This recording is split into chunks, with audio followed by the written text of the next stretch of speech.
Hey guys, welcome back to another video tutorial. I'm your instructor Dali from Coyotech, and in today's video we are moving beyond the basics and we will delve into more challenging HTML concepts. In the previous episode we explored the paragraph and the non-void elements, and with a particular focus on the break element, and now we will explore the list element.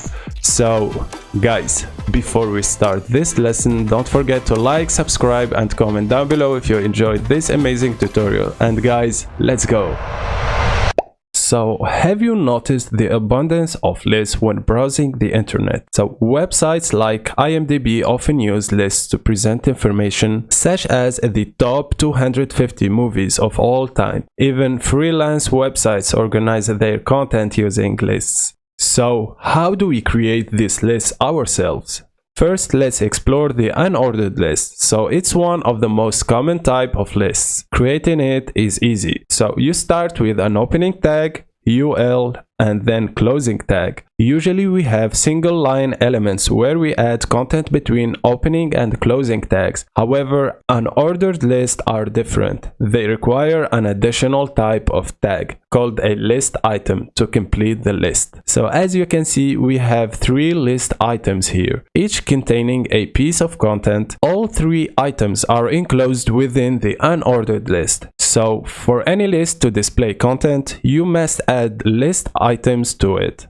So if we run this code, this is what you would see. Unordered list items create these bullet points because just like a shopping list, the ordered list of the items doesn't matter. That's why unordered list is perfect for this situation. But if you want your list items to follow a specific order, you will use an ordered list. This will give you numbered list items starting from 1 and increasing as you add more items. So that's how to use lists. Honestly, I don't recall using ordered lists much in my career, but I must show you all type of lists that we had in HTML. Alright, so let's put our knowledge of ordered and unordered lists to the test with a quick exercise. So this will help ensure you've grasped the concept thoroughly. So you can find the exercise link in the description down below. After downloading and opening the folder, you should see it in the file explorer on the left. So we will be formatting some plain text in index.html into lists for this coding exercise. So you can choose any heading sizes you like, but I used 1 H1, 2 H2s, 4 ingredients and instructions. So the main task is to create the lists. We have an unordered list for filling ingredients and an ordered list for instructions. So don't worry about typing out the text, it's clearly in index.html. Just add HTML tags and format the document into an HTML website. So the result should be a recipe website for making delicious brownies. So this is the recipe you are aiming for. Now pause the video and complete the challenge.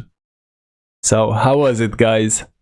I think it's not very hard. Okay, so let's walk through the solution together. I will show you the preview on the right so you can see the website updates as I type. So first, let's add the heading tags. Now we will move to creating the lists. So the ingredients don't need an order, so we will use an unordered list.